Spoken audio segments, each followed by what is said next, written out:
SQL에서 자연 조인을 사용하는 방법에 대해서 설명을 드리겠습니다. 자연 조인은 조인 방법 중에서 두 테이블을 조인 애트리뷰트들의 조인 조건이 이퀄 조건인 그런 조인의 경우에 이퀄 조건이면 양쪽의 조인 애트리뷰트로 사용하는 그 애트리뷰트의 값이 똑같겠죠.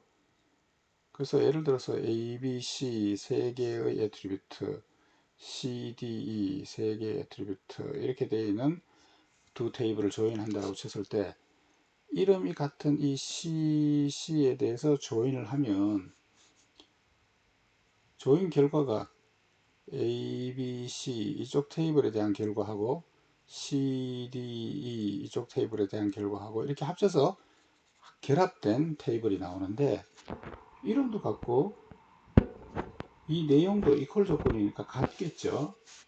그럼 같은 값이 중복해서 나올 필요가 없다. 그래서 결과에 하나는 빼고 조인 테이블을 만들자 라고 하는 것이 내추럴 조인입니다. 그래서 내추럴 조인의 경우에는 양쪽 테이블의 애트리뷰트 이름이 같고 이퀄 조건인 경우에 주로 사용하는 조인 방법입니다.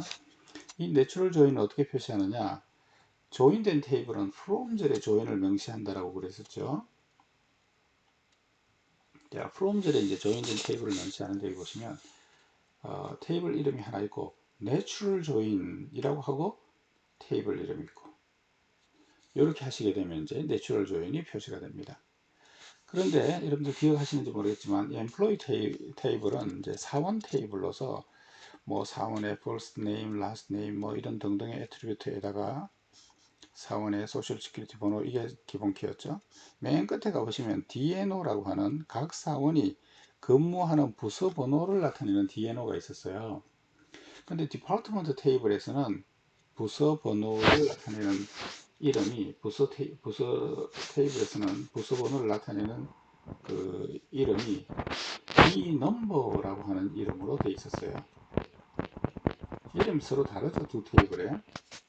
자, 그래서 우선 디파트먼트 테이블을 DPT라고 하는 이름으로 별명을 붙입니다. 다시 말하면 디파트먼트 테이블을 DPT로 카피를 합니다. 카피를 하는데 이 테이블의 애트리뷰트 이름은 이렇게 바꾸겠다라고 하는 겁니다. 원래 디파트먼트에 있던 이름을 dname은 같이 사용하고 dnumber라고 되어 있던 것을 dno, mgrssn이라고 길게 되어 있던 것을 mssn, mgr start date라고 길게 되어 있던 것을 ms date 이렇게 이름을 바꿔서 사용하겠다는 겁니다. dpt 테이블에서는.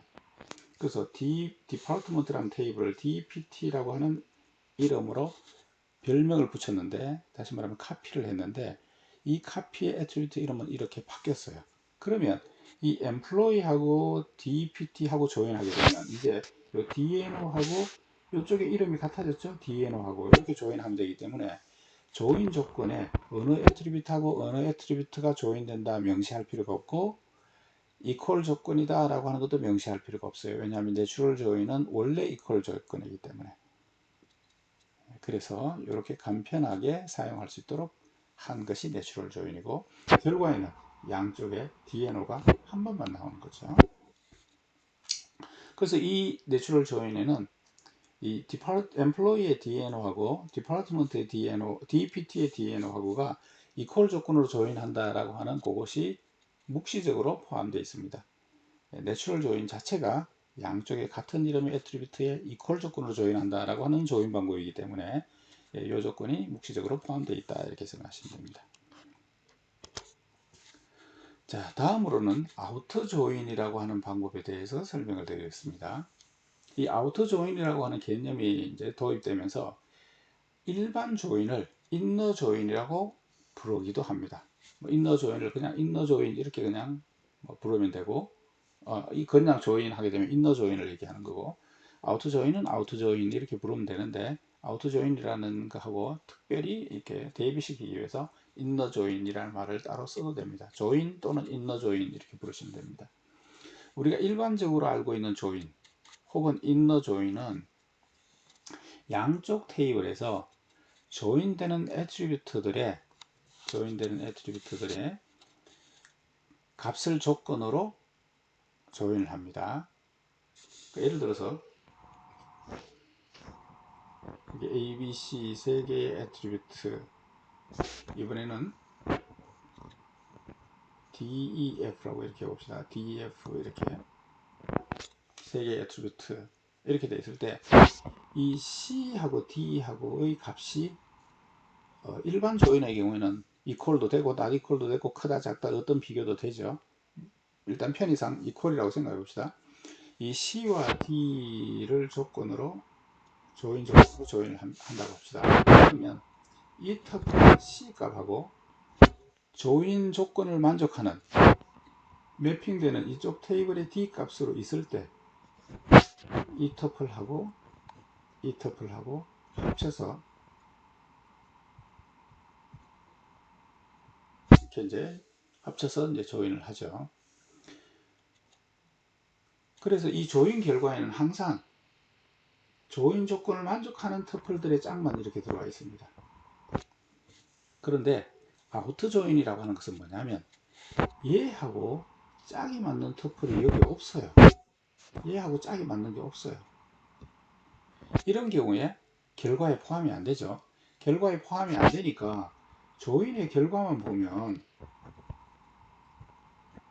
이 터플이 있는데 짝이 없어서 안 나온 건지 아니면 저런 게 아예 테이블에 없었는지 구분이 안 되죠. 그래서 아우터 조인은 짝이 안 맞는 터플도 결과에 이렇게 집어넣으면서 이쪽에 짝이 없죠. 그럼 이쪽 짝에다가 다 늘 값을 넣는 거예요. 그래서 짝이 안 맞는 것도 상대방 쪽을 널로 채워서 조인의 결과에 포함을 시키자 라고 하는 것이 아우터 조인입니다. 레프트 아우터 조인은 왼쪽을 기준으로 왼쪽 테이블에 있는 터플이 오른쪽에 짝이 없으면 오른쪽을 널로 다 채우면서 결과에 포함이 되게 하는 요게 레프트 아우터 조인입니다. 혹시 오른쪽에 짝이 안 맞는 것이 있다. 그건 결과에 안 나옵니다. 라이트 아우터 조인은 오른쪽에 있는 터플들 중에서 왼쪽에 있는 테이블에 짝이 안 맞는 것이 있다 라고 하게 되면 이 왼쪽을 늘 값으로 채워서 이런 짝이 조인에 들어가게 하는 겁니다. 왼쪽을 기준으로 해서 넣느냐 오른쪽으로 기준으로 해서 넣느냐에 따라서 left outer join, right outer join 이렇게 구분하고 왼쪽 오른쪽 다 집어넣겠다 그러면 full outer join 또는 full join 이렇게 부릅니다. left outer join은 왼쪽 테이블에 있는 터플 중에서 조인의 짝이 안 맞는 것이 있으면 오른쪽을 널로 채워서 조인의 결과에 포함시킨다. 오른쪽은 감안 안 합니다. 반대로 오른쪽에 있는 테이블 중에서 왼쪽에 짝이 안 맞는 것이 있다. 그러면 그 오른쪽에 있는 터플을 결과에 포함시키면서 왼쪽을 널 값으로 채운 걸 들어가는 겁니다. 이 양쪽이 다 들어가는 것을 full outer join이다 이렇게 얘기합니다. 자, left outer join의 예를 보시면 자, from 젤에 조인된 테이블이 표시가 되니까 이 부분이 이제 조인된 테이블이 표시가 되죠. 자, from 젤에 보시게 되면 employee라고 하는 테이블을 E라고 하는 이름으로 별명을 붙였습니다. 또 employee를 S라고 하는 별명으로 이름을 붙였습니다. 그러니까 employee에 E라는 카피가 있고 S라는 카피가 있다 이렇게 생각하시면 되는 거죠. 이 두 테이블을 left out join 합니다. 이쪽의 기준으로 해서 이쪽은 4번입니다. 이쪽은 멘토 4번이에요. 그래서 4원하고 멘토 4원하고 짝을 찾는 겁니다. 조인의 조건은 이 4원의 멘토 4원 번호하고 이쪽이 이제 또 다른 멘토 4원, 또 다른 4원, 이 멘토하고 짝을 조인 조건으로 사용을 하고 있죠. 이것을 left out 조인을 사용하고 싶으면 left out 조인 이렇게 이름을 붙이면 됩니다. 이렇게 하게 되면 왼쪽에 있는 4원에 대해서 오른쪽에 멘토 4원의 짝을 이렇게 쭉 씌우는데 혹시 멘토가 없는 4원이 있을 수 있죠. 그러면 멘토 부분을 널 값으로 채워서 이게 결과에 들어가도록 그래서 4원이 있는데 이 사원은 멘토에 짝이 없는 사원이다. 이렇게 표시해 주도록 하는 거죠. 예, 셀렉트의 결과는 사원의 이름과 멘토 사원의 이름의 짝이 있거든요. 요 애트리뷰트 이름에 별명이 as 해가지고 요 이름으로 별명이 붙어져 있습니다.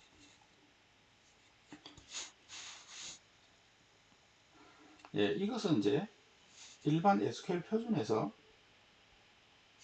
사용하는 표기 방법인데, 또 다른 어떤 상용 제품 중에서는 그 오러클이라고 하는 상용 제품이 이렇게 표현합니다만, 오러클이라고 하는 제품에서는 아우터 조인을 이렇게 프롬젤에서 조인된 테이블로 명시하지 않고, 프롬젤에 그냥 테이블만 명시하고 웨어젤에서 조인 조건을 명시할 수 있잖아요. 이 조인 조건을 명시할 때 이퀄 조건이다. 근데 플러스가 왼쪽에 붙어있냐 오른쪽에 붙어있냐 양쪽에 붙어있냐에 따라서 아우터 조인을 표시하는 방법이 있는데, 이건 특정 제품에서 사용하는 방법인데 오라클이 워낙 유명하다 보니까 참고로 읽어놓은 겁니다. 그러니까 이거는 그냥 참고만 하시면 됩니다.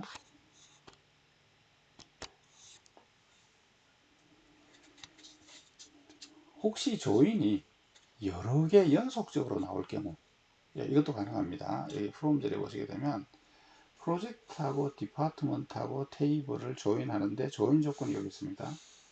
자, 여기에는 조인만 되어 있으니까 아우터 조인도 아니고 내추럴 조인도 아니고 일반 조인이죠. 뭐 이걸 인너 조인 혹은 일반 조인이라고 생각하시면 됩니다. 이렇게 조인을 하게 되면 이 결과가 조인된 테이블 결과가 되겠죠. 이렇게 조인된 테이블 결과가 있다고 치고 이 조인된 테이블 결과하고 또 다른 테이블 조인하고 싶다. 그럼 이렇게 또 조인을 이렇게 명시해 주시면 됩니다. 그래서 조인이 여러 차례 중첩해서 조인이 될 수 있고, 그래서 프롬젤에 여러 테이블들이 조인되다가 하나의 테이블인 것처럼 프롬젤에 나타날 수 있습니다. 자, 여기까지 해서요. 조인된 테이블 중에서 내추럴 조인, 아우터 조인에 대해서 설명을 드렸습니다. 이번 동영상 강의는 여기서 마치고 이어서 다음 동영상에서 집계 함수에 대해서 배우도록 하겠습니다.